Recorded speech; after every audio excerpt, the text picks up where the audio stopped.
نحمده ونصلي ونسلم على رسوله الكريم اما بعد فاعوذ بالله من الشيطان الرجيم بسم الله الرحمن الرحيم وإن هذه أمتكم أمة واحدة وأنا ربكم فاتقون، اور بے شک یہ تمہارا دین ایک ہی دین ہے اور میں تمہارا رب ہوں تو مجھ سے ڈرو۔ اس آیت کریمہ میں اللہ رب العالمین نے فرمایا، اے لوگو تم جس دین پر ہو یعنی دین اسلام، یہ ایک ہی دین ہے، اور اسی دین پر فرمایا کہ تمام انبیاء علیہم السلام اور ان پر ایمان لانے والے تھے۔ مراد علماء کہتے ہیں اس کا یہ ہے کہ اصولی عقائد میں کسی انبیاء کے درمیان اختلاف نہیں، اس اعتبار سے یہ سب متفق ہیں۔ البتہ ہر نبی کی شریعت میں جو احکام تھے، فروعی احکام اور عبادت کے طریقوں میں اختلاف تھا، تو فرمایا کہ ان کے درمیان جو احکام میں، فروعی احکام میں اور عبادت کے طریقوں میں جو اختلاف ہے اسے دین میں اختلاف نہیں کہا جاتا۔ یہی بات اللہ رب العالمین نے اس آیت میں ارشاد فرمائی۔ آگے ارشاد فرمایا کہ فَتَقَطَّعُوا أَمْرَهُمْ بَيْنَهُمْ زُبُرًا كُلُّ حِزْبٍ بِمَا لَدَيْهِمْ فَرِحُونَ، تو ان کی امتوں نے اپنے دین کو آپس میں ٹکڑے ٹکڑے کر لیا، ہر گروہ اس پر خوش ہے جو اس کے پاس ہے۔ اس آیت کریمہ میں اللہ رب العالمین نے ارشاد فرمایا کہ اللہ کا دین تو ایک ہی ہے، اور انبیاء علیہم السلام کی امتوں نے کہ جو ان کی امتیں تھیں، فرمایا کہ ان کی امتوں نے اپنے دین کو آپس میں ٹکڑے ٹکڑے کر لیا، اور یہودی، عیسائی، مجوسی وغیرہ یہ فرقے ہو گئے۔ معنی یہ کیا، مطلب کس طرح فرقوں میں ہو گئے؟ تو اس کو علماء نے لکھا کہ اس کا معنی یہ ہے کہ ہر قوم نے ایک کتاب کو مضبوطی سے تھام لیا اور صرف اسی کتاب پر ایمان لائے، اور دیگر جو اللہ نے کتابیں نازل کی تھیں ان سب کا انکار کر دیا۔ ہر گروہ اس پر خوش ہے کہ جو اس کے پاس ہے، اور فرمایا وہی اپنے آپ کو حق پر جانتا ہے اور دوسروں کو باطل پر سمجھتا ہے۔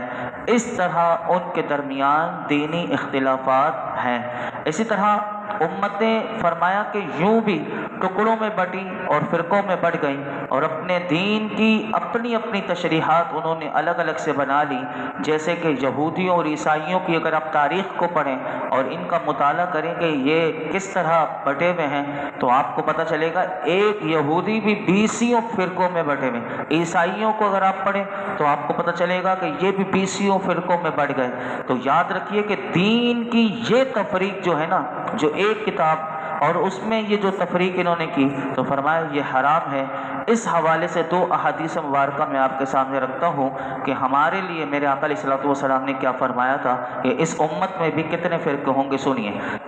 حدیث پاک ابو داؤد شریف کی ہے، حضرت معاویہ بن سفیان رضی اللہ تعالیٰ عنہ فرماتے ہیں کہ نبی پاک صاحب الاولاق صلی اللہ علیہ وسلم ہمارے درمیان کھڑے ہوئے اور فرمایا کہ خبردار ہو جاؤ، تم سے پہلے اہل کتاب 72 فرقوں میں بٹ گئے تھے، اور ان قریب یہ امت 73 فرقوں میں بٹ جائے گی۔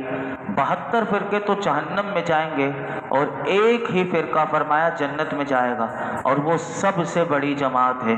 ایک روایت میں یوں ہے کہ ان قریب میری امت میں سے ایسے لوگ نکلیں گے کہ گمراہی ان میں یوں سرایت کر جائے گی کہ جیسے کہ باولے کتے کے کاٹے ہوئے آدمی کے جسم میں زہر سرایت کر جاتا ہے، اور ایک روایت میں اس طرح کے الفاظ ہیں کہ جیسے کتے کے کاٹے ہوئے کے جسم میں زہر داخل ہو جاتا ہے کہ کوئی رگ اور کوئی جوڑ اس سے نہیں بچتا۔ آج دیکھ لیجئے جو گمراہ لوگ ہو گئے، جو فرقوں میں بٹ گئے، جنہوں نے سواد اعظم کا جو طریقہ تھا، جو امت کا، جو اہل سنت و جماعت کا 1400 سال سے وہ چلتا ہوا آ رہا تھا، انہوں نے اس کو چھوڑا اور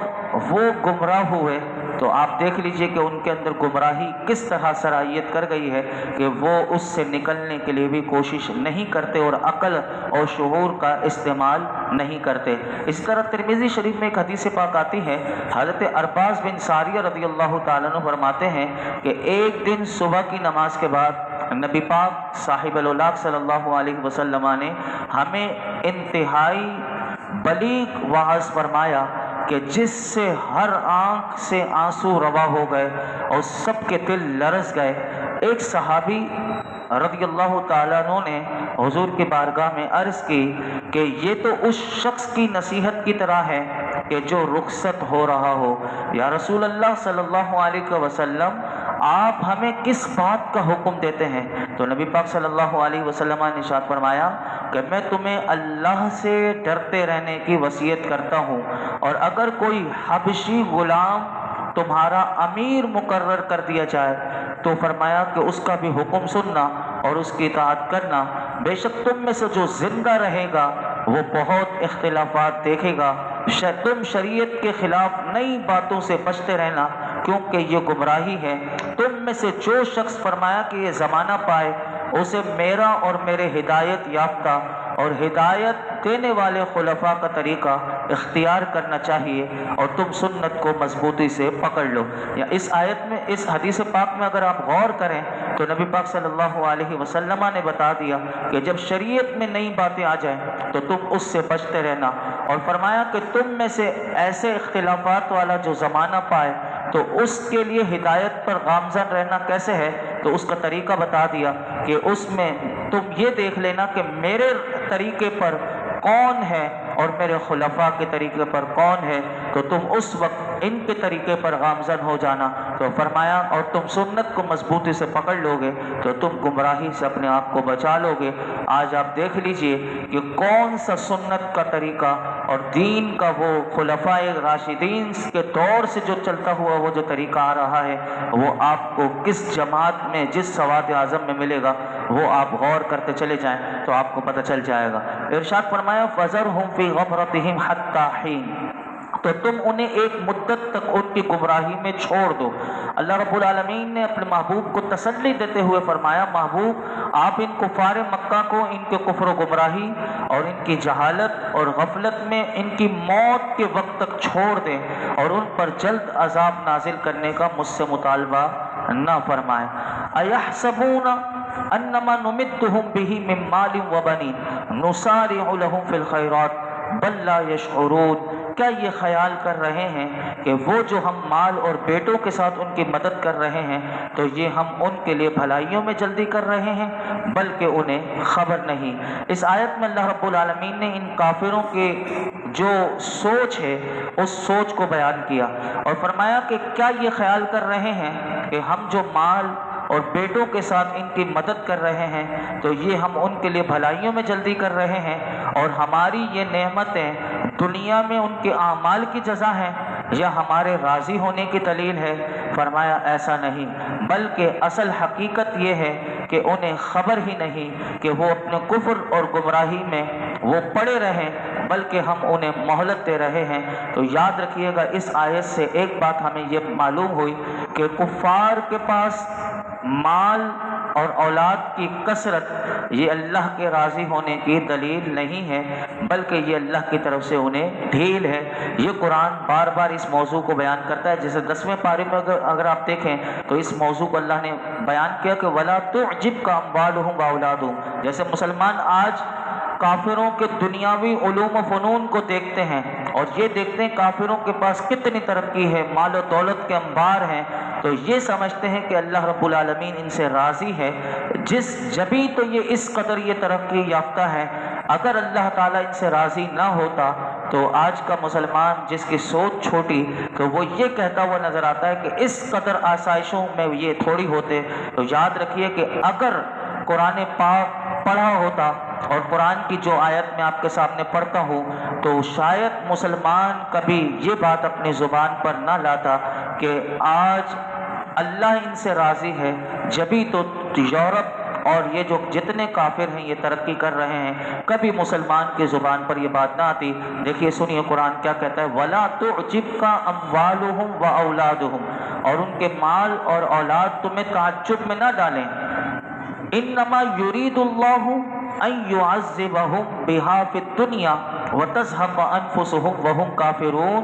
اللہ یہی چاہتا ہے کہ انہیں اس کے ذریعے دنیا میں سزا دے، یعنی بہت کچھ اللہ نے انہیں دے دیا لیکن اسی کے ذریعے انہیں سزا دے، اور فرمایا کفر کی حالت میں ان کی روح نکل جائے۔ تو یاد رکھیے کہ یہ سب ان کو اللہ تعالیٰ نے دنیا میں دیا ہے، اور یہ اگر کفر پر اور یہ نہیں آنا چاہتے اسلام کی طرف تو پھر فرما دیا کہ پھر اسی کفر کی حالت میں ان کی روح نکلے گی تو پھر ان کے لیے دائمی عذاب ہوگا اور جہنم کی سزا ہوگی۔ اب جو آیت شروع ہو رہی ہے وہ سنیے کہ مومن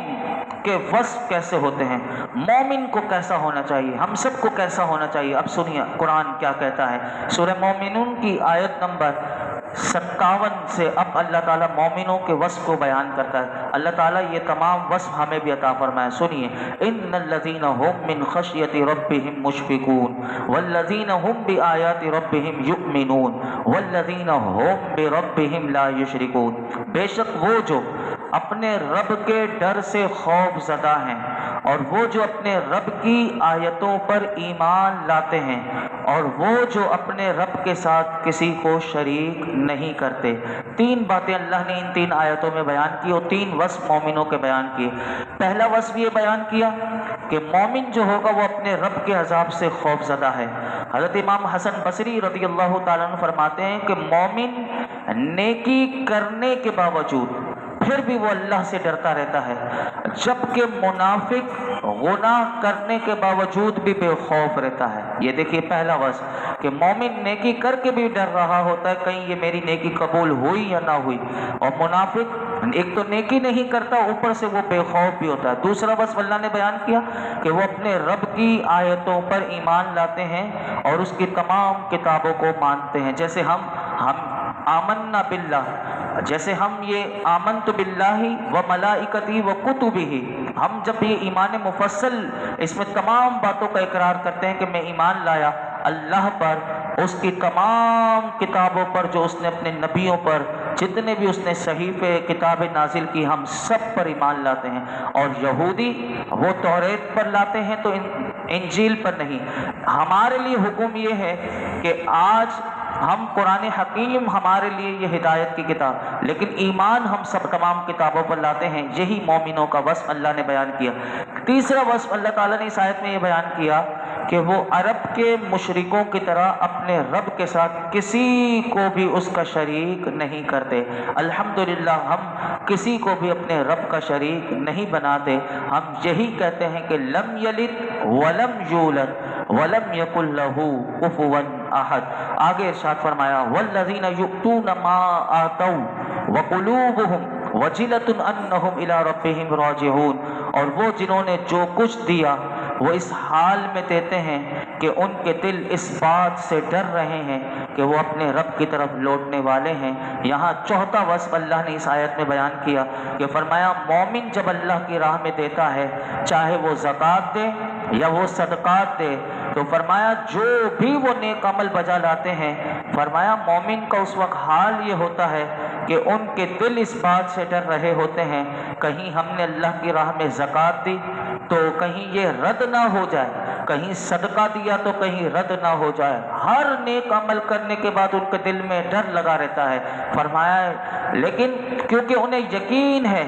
یہ کیوں ڈر ہوتا ہے، یہ دینے کے بعد ان کے دل میں ڈر کیوں ہوتا ہے، تو اس بات کو بھی اللہ نے بیان کر دیا کہ انہیں یقین ہے کہ وہ قیامت کے دن اپنے رب کی بارگاہ میں لوٹنے والے ہیں۔ کہیں جب لوٹیں گے تو کہیں ایسا نہ ہو کہ رب کہہ دے کہ تو نے میرے لیے کیا ہی نہیں تھا، تو نے تو ریاکاری کی تھی، تو نے دنیا میں تجھے لوگوں سے اجر چاہیے تھا وہ تجھے میں نے دے دیا۔ تو اس بات سے کہ فرمایا مومن دے کر بھی پھر بھی اللہ کی بارگاہ میں ڈر بھی رہا ہوتا ہے اور اس کی قبولیت کے لیے دعا بھی مانگ رہا ہوتا ہے۔ اس آیت کریمہ کی تشریح اگر حدیث پاک میں بھی آتی ہے کہ ترمذی شریف کی ایک حدیث پاک ہے، ہماری ماں ام المؤمنین سیدہ عائشہ صدیقہ طیبہ طاہرہ رضی اللہ تعالیٰ عنہ نے نبی پاک صلی اللہ علیہ وسلم سے دریافت کیا کیا حضور یہ آیت میں ان لوگوں کا بیان ہے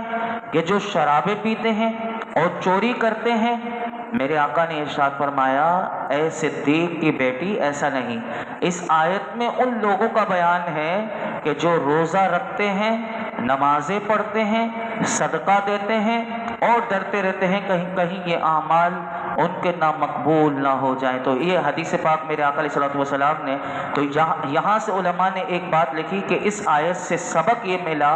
کہ نیکی کرنا اور ڈرنا یہ دو کام ایک ساتھ ہوں تو فرمایا یہ کمال ایمان کی علامت ہے، یعنی جس کا ایمان کمال پر ہے فرمایا یہ اس کی علامت ہے۔ امام غزالی رحمۃ اللہ علیہ اسی آیت کے ضمن میں کیا فرماتے ہیں سنیے۔ امام غزالی رحمۃ اللہ علیہ کہتے ہیں کہ پہلے زمانے کے لوگ دن رات اللہ کی عبادت کرتے، جو بھی عمل کرتے ان کے دل میں خوف ہوتا کہ اور ہر وقت وہ ڈرتے رہتے اللہ سے کہ اپنے رب کی طرف لوٹ کر جانا ہے، اور وہ رات دن عبادت میں گزارنے کے باوجود پھر بھی اپنی جان اپنے نفسوں کے بارے میں امام غزالی کہتے ہیں وہ خوف زدہ رہتے تھے اور اپنے تقوی کو بڑھاتے تھے، یعنی جو ان کے اندر تقوی تھا پرہیزگاری تھی اس کو مزید بڑھاتے، اپنی خواہشات اپنے شبہات سے وہ اپنے آپ کو بچاتے اور تنہائی میں رویا کرتے تھے، اللہ سے معافی مانگا کرتے تھے اور اپنے نفس کے لیے رویا کرتے تھے۔ لیکن علماء کہتے ہیں اب ہماری حالت یہ ہے، جیسے میں اور ہم سب جو عوام کی حالت یہ ہے کہ ہم ایسے ہو گئے کہ جیسے مطمئن، خوش اور بے خوف نظر آتے ہیں، حالانکہ ہمارے معاشرے میں اگر دیکھیں تو گناہوں پر اوندے ہم گرے ہوئے نظر آئیں گے، دنیا میں ہماری پوری توجہ اور اللہ سے منہ پھیر رکھا ہو، لیکن پھر بھی حال کیا،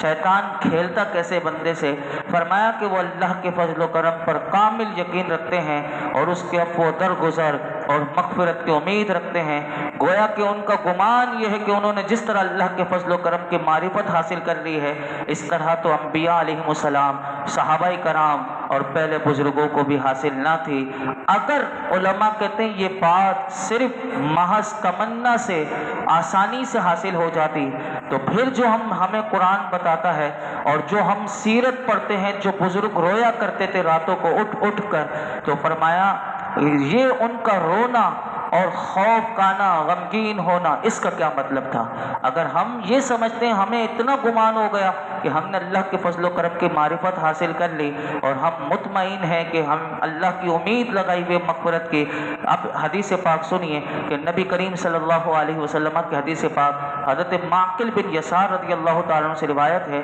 کہ نبی اکرم صلی اللہ علیہ وسلم نے ارشاد فرمایا کہ لوگوں پر ایک زمانہ ایسا آئے گا کہ جس میں قرآن پاک ان کے دلوں میں ایسا پرانا ہو جائے گا جیسے بدن پر کپڑے پرانے ہو جاتے ہیں، ان کے تمام کام لالچ کی وجہ سے ہوں گے کہ جس میں خوف نہیں ہوگا، اگر ان میں سے کوئی اچھا عمل کرے گا تو کہے گا کہ یہ مقبول ہوگا، اگر برائی کرے گا تو کہے گا میری بخشش ہو جائے گی۔ دیکھیے حدیث پاک میں غور کریں تو کیا ایسا نہیں ہے؟ ایسا ہی ہمارے معاشرے میں ہمیں نظر آ رہا ہے کہ برائی ہونے کے بعد اللہ تعالیٰ بخش دے گا اور کوئی سا بھی عمل کیا اللہ قبول کر لے گا، اور ہمارے تمام کام لالچ کی وجہ سے، قرآن لالچ کی وجہ سے ہم پڑھتے ہیں کہ برکت ہو جائے۔ قرآن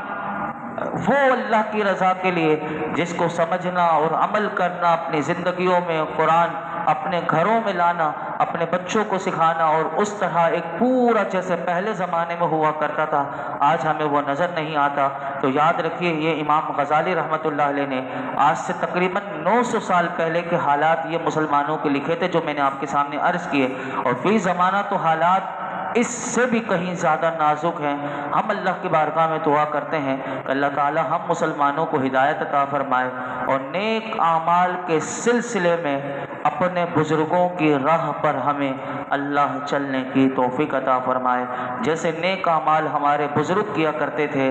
اور وہ اللہ کی بارگاہ میں امید رکھتے تھے کہ وہ رویا بھی کرتے تھے، قبولیت کی بھی دعا کرتے تھے، لیکن نیک اعمال چھوڑتے نہیں تھے، دن رات بڑھا دیا کرتے تھے۔ اللہ تعالیٰ ایسے ہی ہمیں بھی اعمال صالحہ اخلاص کے ساتھ کرنے کی توفیق عطا فرمائے۔ الحمدللہ رب العالمین والصلاة والسلام علی سید الانبیاء والمرسلین وعلی آلہ واصحابہ اجمعین۔ اللہ پاک جو کچھ ہم نے سنا ہے اس میں کوئی غلطی کوتاہی و معاف فرما، اپنی بارگاہ میں قبول فرما، ہر قسم کی